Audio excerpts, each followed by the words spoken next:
In this video, I'm going to go through how to create the figure 10.25 drawing as shown on page 228 of the textbook. So I've added a sheet to my sheet set. I've named it PU50. Now I'm going to add my views from the view palette. So I'm going to open the view palette. I'm going to uncheck design annotations, and I'm going to start by dragging and dropping the front view in. So I'll release it.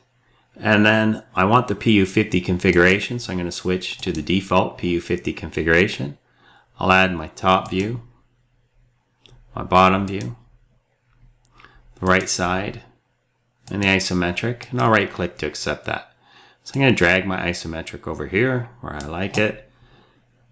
I notice it's the wrong configuration, so again I'll switch it back to the PU50, use shade it with edges, high quality, and say OK. I can also see that these are larger, so I'm going to set each configuration back to the PU50.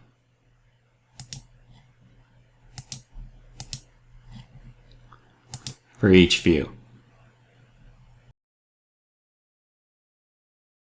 Alright, set all views back to the PU50. I'm going to correct this interference in a moment. And first thing I'm going to do is delete these hole callouts that I don't like that it's populated.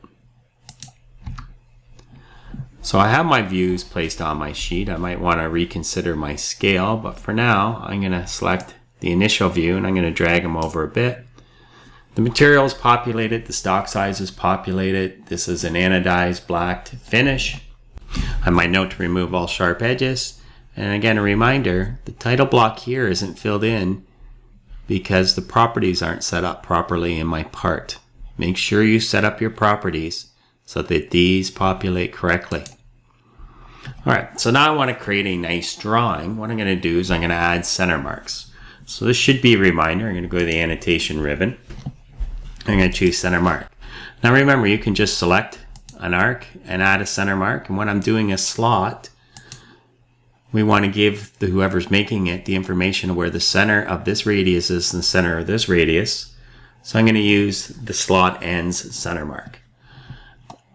I could tell it to do it for all holes and for all slots, or I can just set up the slot that way I want it, and I can just start selecting slots.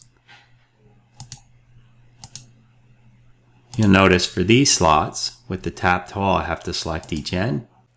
So I've added center marks, I'm going to say OK. The other question I want to add is, do I want to show hidden lines or not? So I'll select the first view I brought in, the parent view, and I'm going to change its display style to show hidden lines. So with hidden lines, I'm not sure these are adding to the understanding of the part drawing. I actually feel they're detracting. I'm going to switch it back to don't show hidden lines, and in my opinion this is clear.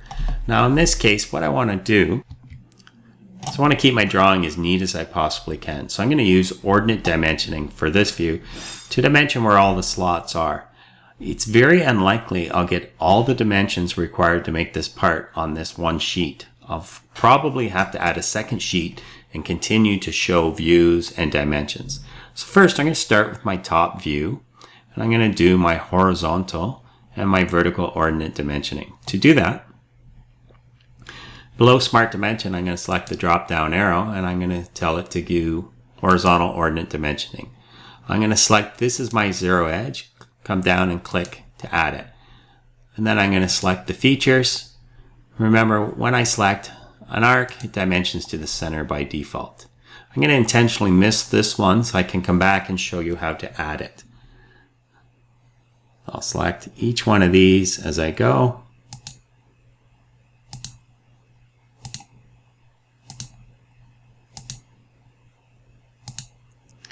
And I'm going to tell it I'm done with that.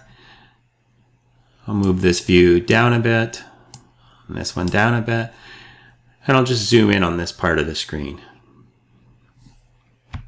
If I go back, I can see I've missed a few. To correct this, I'm going to right click on any one of these dimensions, and I'm going to tell it to add to ordinate. Now I can come back and pick up what I missed. These will re-space themselves once I'm done. So the next thing is, I think, well, I've missed this. So I have to look, yep, a new number. I've also missed this one, and this, and this, and I haven't given the overall length. So I'll say okay, I'll stop adding those dimensions, and they will automatically respace themselves. Now I'll repeat this, and I'll do vertical ordinate dimensioning. So again, from the annotation ribbon, I'm going to select the drop-down arrow below Smart Dimension, and I'm going to choose vertical ordinate dimensioning. I'm going to let this edge be my part 0. I'm going to add it over here, and I'm going to add all the dimensions required